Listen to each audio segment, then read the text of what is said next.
Welcome to my show. I'm a guest here. Her name is Felicia Brown.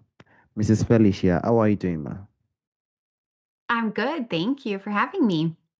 And also, thank you so much for the time and the opportunity. Firstly, you are a trauma-informed therapist. You're also an emotional regulation coach. Can you please, Mrs. Felicia, discuss more about yourself and how you are doing currently now, Mrs. Felicia? Yeah, so I see clients anywhere from 5 years old through adulthood and with lots of different presenting issues, many with histories of trauma, but not everybody. But regardless of trauma or not, the ability to emotionally regulate yourself is key in really being in control of the decisions that you make and navigating any and every life circumstance. Very much interesting. Down from the young people, now we can see that trauma can start anywhere. It can begin in the childhood, which actually need to be rectified very much early before it stumps to something that is grown inside and something that could be very much difficult to actually resolve in the coming future.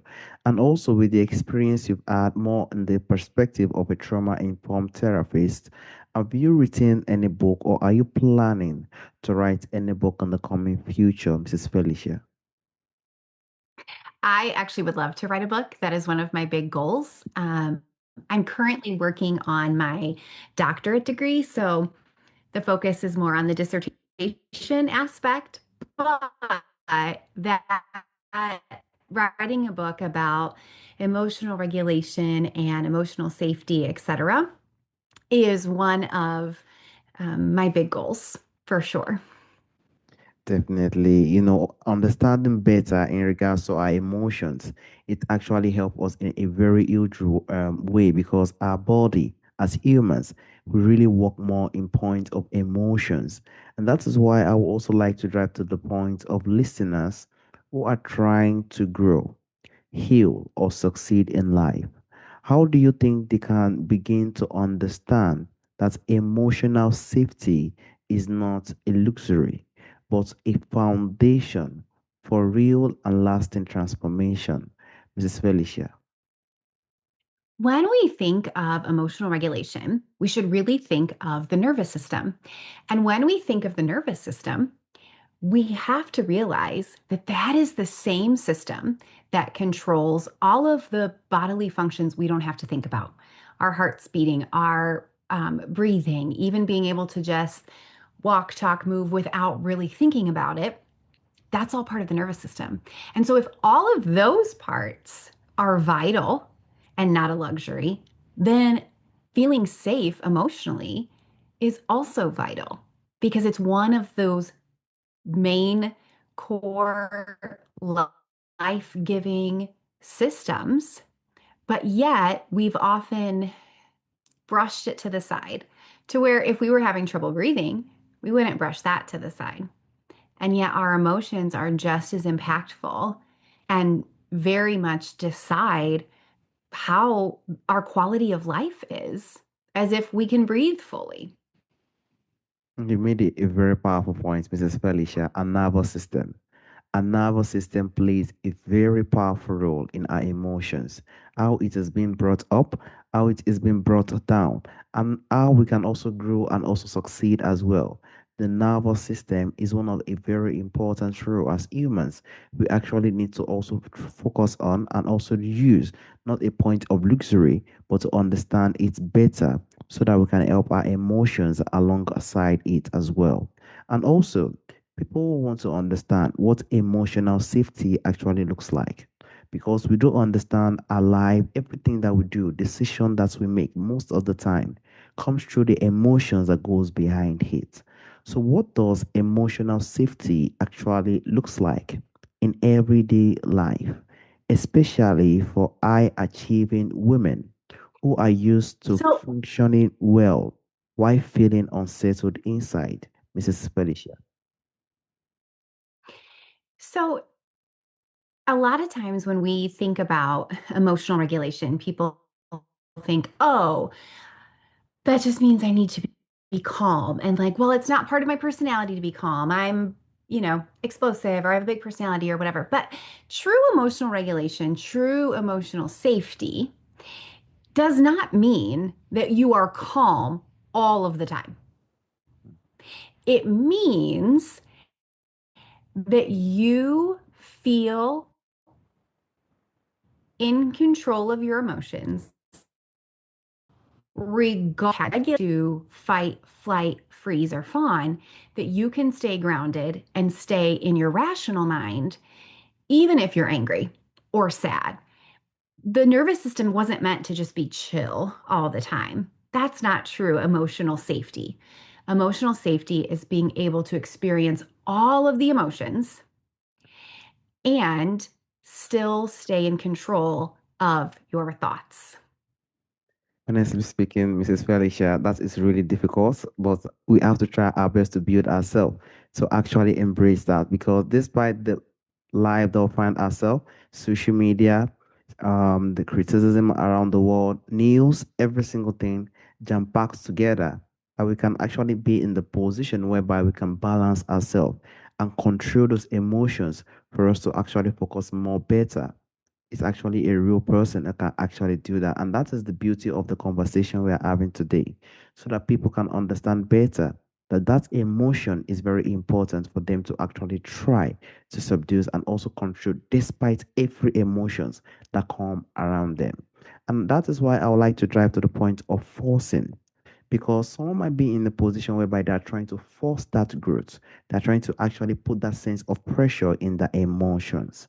So, how do you think someone can tell when they are trying to force growth from fear, pressure, or self criticism rather Mm. than form a place of internal safety and support, Mrs. Felicia? So, oftentimes, people that I work with are ones that are very high producers or high achievers. They put a lot of that pressure on themselves to hit their goals, to be successful, to get the degree, etc. Right? And so they kind of use that same mindset of, well, I'll just force myself to feel these feelings and be okay.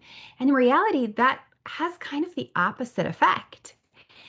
What we want to do is not to shame ourselves into feeling emotions because shame never works. If shame was going to create change, it would have done that a long time ago because most people have really negative self talk in their head. Instead, one of the things I teach people is to slow down and just notice, what are you feeling right now? What are you thinking about right now? Kind of do a scan of your body. Is there anywhere that feels tight? Are your shoulders lifted? Could you move those down? Are you clenching your jaw? Things that people do all the time when they're in a state of stress that have become so normalized, they don't even recognize it. And so it actually, the growth starts not by working harder, but by slowing down and noticing and just taking inventory of what's going on. From there, then feeling comfortable to be able to do that multiple times a day. That's the foundation. Do we even notice what's happening and where we're holding different emotions? Or are we just going to try and push through it and make it all cognitive? So it's a lot about connecting the cognitive with the physical and the emotional. Mrs. Felicia, I honestly appreciate you for the wonderful insight you recently made. It shows that as we humans, we do understand how our body is. Our body can be in a position whereby we want to get this, we want to get that, we want to actually achieve a lot, despite even how busy the world is. But despite everything, it jam packs. And that is what we do not really notice most of the time. The emotion is getting pressured, and we do not often notice it. And that is why we have to try our best to slow down and actually give that sense of reflection to identify some issues within our body. When we realize that we sit down and we actually slow down on some kind of areas, we notice some differences within ourselves. We notice some kind of stability, which we do not usually have most of the time. And that is why I would also like to drive to the point of reasons you feel like people can be in the position whereby they find it difficult to slow down. So, why do you think, in your experience, is it so difficult for probably high achieving women to slow down, soften, or Mhm. feel safe without believing they are becoming lazy, weak, or less ambitious? Mrs. Felicia. So, the nervous system and regulating emotions is all about feeling safe. And for many high achieving people, particularly high achieving women, if they are working hard, constantly in motion, producing results, getting the promotion, they get the reinforcement that they are doing well, that they are doing okay. We even do this in childhood. Oh, you did that chore. I'm going to give you the good praise for that. You got a good grade. Now I'm proud of you. You were the top in your class. That's what I'm looking for, right?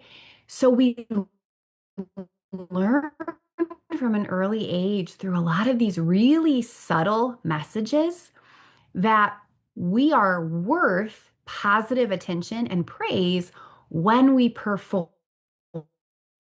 That becomes part of someone's identity. And in adulthood, that is truly who they are. And yet, our bodies need to rest, our brains need to rest. But that's the opposite for a nervous system that has learned that I am approved of by others when I am producing. If I'm not producing, then I'm not good. And if I'm not good, that feels unsafe because my identity is as somebody who is a good person because I work hard and because I achieve a lot. And so that's why resting truly feels completely unsafe. It's sincerely appreciated for actually driving the main reason one can actually feel the sense of weakness. Because most of the time, when I achieving, most especially women are doing great things in the society, they just want to pump it up and pump it up and pump it up. But this explanation you've made actually made them understand the reason they can actually feel like slowing down might make me feel like I'm not really strong enough to do some certain situation or some certain areas as well.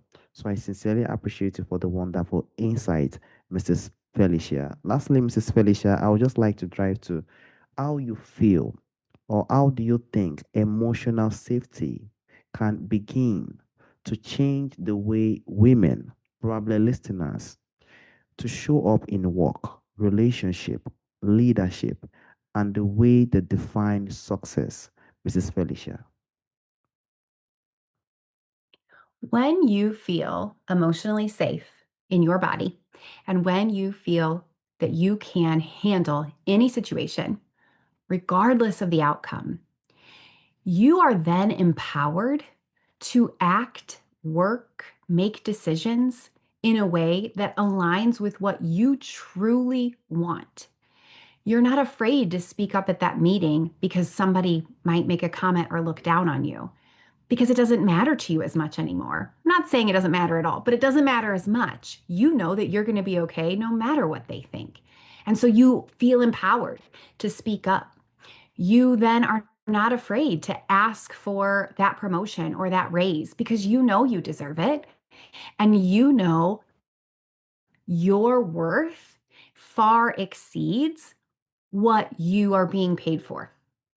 And so it's not that I work with women who don't want to be successful or who want to downgrade in any way. That is not the case.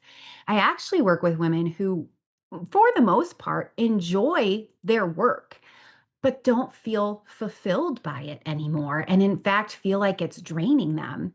And it's because they're constantly trying to earn approval, even from themselves because they have this internal belief that they, as they are, aren't good enough. And so once we get to the part where we can recognize our own worth, our own knowledge, our own expertise, and feel confident in that and know that no matter what happens, we can handle it. That's actually the most empowering thing that can happen. And that is when I find women really kind of enter into a new season of success because they're willing to do the things and take the risks that they were too afraid to do before, but that they really want, but just didn't feel like that would ever happen for them.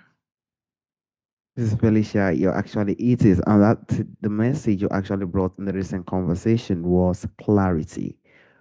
A person has more clarity in their goals, in their achievements, where they want to go, where they feel like they are lacking behind. They see more sense and more clarity for them to actually work on those situations, for them to actually become more stronger, and also, more importantly, know their worth. And for us to know our worth, we have to be clear and also see what we actually understand regarding ourselves, regarding our community, regarding our surrounding. And that is why we need to understand emotional safety and nervous system, which plays a very huge role in those areas and also those perspectives as well. Mrs. Felicia, there is also a question I normally ask during the end of the show.